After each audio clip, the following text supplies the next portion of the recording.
Hey Canucks fans, once again hello from Medjugorje, a small little pilgrim town in Bosnia-Herzegovina. I'm here for one more day and then finally flying home through Germany on Monday. Can't wait to catch up with all of you, but I did want to do a quick vlog now that the preseason is over and we can look forward to the start of the regular season on Thursday night. So we can talk about the Canucks preseason record and more importantly, how we think the Canucks are going to do and who might be in the lineup on that Thursday night. So the Canucks, with their 3-2 victory over the Oilers yesterday, Connor Garland, overtime winner, Jonathan Lekkerimaki, 2 goals, awesome stuff. They finished with a preseason record of 4 wins and 2 losses. And I always say you never want to get too wrapped up or caught up in a preseason record, but you'd rather be winning games than losing games. And the Canucks won 4 of their 6 matchups, which was good to see. More importantly, let's talk about what the Canucks might look like when they drop the puck for real against Calgary on Thursday night at home. Fascinating things. I think the only thing you know for sure is that Thatcher Demko and Kevin Lankinen are going to be the 2 goaltenders on the roster. Remember, you have to name a 23-man roster, but only 20 players dress for a game. So 2 goalies usually, and then 18 skaters, right? 12 forwards, 6 defensemen. So that means there's 3 extra players on your roster and you can either go 2 extra forwards, 1 extra D, or 1 extra forward, 2 extra D. So we're going to talk about that right now. That's what, when we talk about the 23-man roster versus the 20 men who dress, that's the difference. So I think we can agree that Demko and Lankinen will be the goaltenders on this 23-man roster. Now, the Canucks yesterday lined up with Pettersson, DeBrusk, and Besser as the top line, then Hito between Garland and Baines on the second line, then Cootes, Lekkerimaki, and Kane as your third line, and then Bluger between Sherwood and O'Connor. So if those are the 12 forwards that start on Thursday night, or maybe at least those guys are on the roster, I think the 2 that you're missing are Aatu Räty and Linus Karlsson. Kravtsov was sent on waivers. Neil Zaman was sent on waivers. Sasson is waiver exempt, meaning you do not have to place him on waivers to get down to Abbotsford. So he seems like a likely candidate as well. So I could very well see the Canucks starting with 14 forwards on their roster.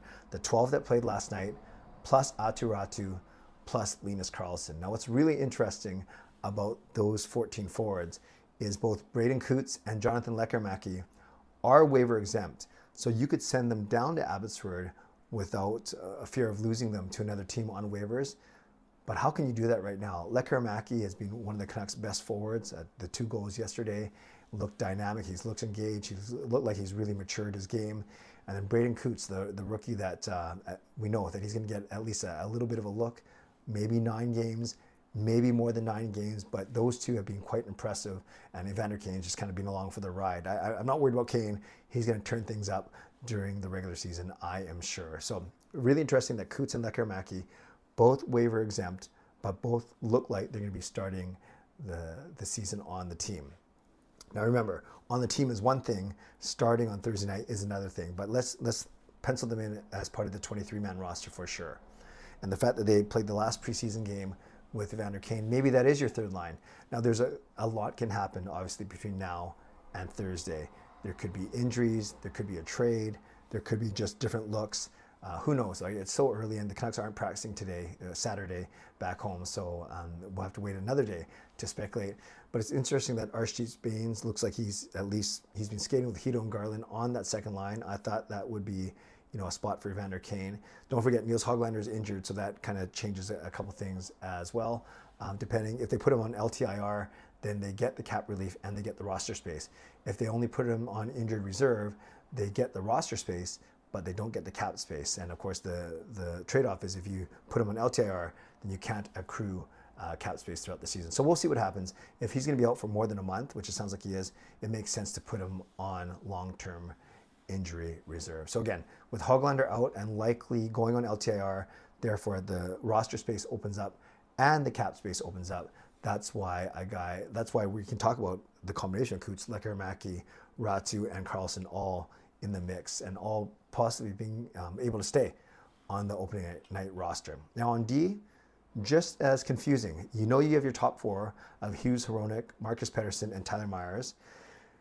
Last night, it was D. Petey with Tom Verlander, the 2 Swedes, that means there's no Mancini, there's no Derek Forbort, and there is no P.O. Joseph. Now, P.O. Joseph has a slight groin injury, but we'll see if that keeps him out of the opening night lineup. That keeps him off the opening night roster. We'll see. Derek Forbort hasn't played since the third period of against that Calgary in that Calgary win. Maybe too much. Took too much out of him on that shorthanded goal. Well, that was beautiful, by the way. I've never seen that from Derek Forbort. Never seen that from a lot of guys, actually. But I expect him to be fine by the time Thursday rolls around. And you think he'd be on the third pairing because of his penalty kill, his snarl, his veteran leadership. So that really only leaves one spot to actually start. Is that DPD? Is that Mancini? I don't think it's going to be Verlander. I think P.O. Joseph is a consummate number 7-8. So is it going to be Verlander, or is it going to be Mancini, or is it going to be DPD? I think it'll be DPD. He's been solid. And nothing in this preseason to suggest that he's dropped off at all. So then, if it's Forbort and DPD as your third pairing, if I'm saying there's 14 forwards, there's only one spot for an extra defenseman. And I'm guessing, this is so tough to say, because if P.O. Joseph's healthy, I think it'll be him, because Mancini and Tom Verlander do not need waivers to go, they're waiver exempt. They do not need to go on waivers to get down to Abbotsford. So as good as Verlander has been, especially as good as Mancini has been, I could see an argument where they don't start the season on the team. Mancini might feel like hard done by. He might think that he deserves a spot on this team. It's just going to make him even hungrier. And there's no rush. There's no rush with any of these three guys, Mancini, Verlander, or DPD. But I think DPD has the edge just because of how well he played at the end of last season. Like I said, he's been good ever since. So if they go 14-7, you're looking at the 12 from last night, which includes Cootes and Lekkerimaki, even though they're waiver exempt, plus Ratu and Carlson. And then you can only have one extra defenseman. I think it's P.O. Joseph if he's healthy. If he's not, then it's Mancini. If they decide to go 13-8, then you can probably send Cootes or Lekkerimaki down. But how can you do that? Because Ratu and Carlson are not waiver exempt. And then on D, that means you can keep 8. I think you send Verlander down, and that means you keep Mancini up. So a lot of interesting combinations, permutations. I think the really interesting decision up front is, do Cootes and Lekkerimaki start the season on the opening night roster? And then on D, which of the three young guys, DPD, Mancini, Verlander, which of them will start the season in Vancouver, and which of them will start the season in Abbotsford? Finally, I'm going to commit to a prediction for points right now. I would love to hear your prediction of the Vancouver Canucks points for this season. I know we'll talk about it on Canucks After Dark on Monday. I know I'll talk about it all week on my stream. I know I'll talk about it on my 24-hour live stream. I'm going to go 99 points. Not the 109 from 2 seasons ago, but not the 90 from last season. Right in the middle, splitting the difference, 99 points. The Canucks are going to go 44, 27, and 11.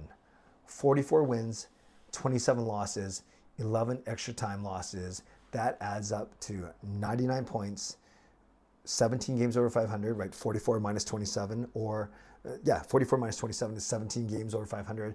Add that 17 to your 82 games. That's how you get 99 points. So 99 points, 42, 27, and 11. Let me know your predictions for the Vancouver Canucks regular season record. I think that gets them third in the Pacific, by the way. So third in the Pacific, 99 points, 42, 27, 11. Put yours down below. Make sure it adds up to 82 games, just so we're accurate here. And also let me know your thoughts on some of these lineup battles, both at forward and at D. Would love to read, react, and reply as much as I can. I'll have some time in the airport tomorrow, so I definitely have time to do some of that. But I can't wait to get home. 2 more days. It's been a great trip. I'll share all about it.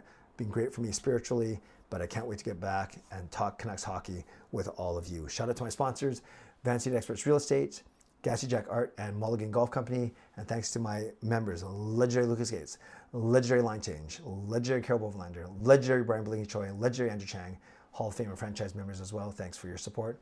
Thanks to all of you for watching, liking, and subscribing. Like the video, you can subscribe and leave a donation to help me out if you want. Leave a tip. But most importantly, give me a comment. Your prediction for the Canucks regular season record, their position in the Pacific, and any lineup predictions you want to boldly state in the comments right now. Stay safe, stay healthy, take care of yourselves, and take care of each other. God bless, and go Canucks go.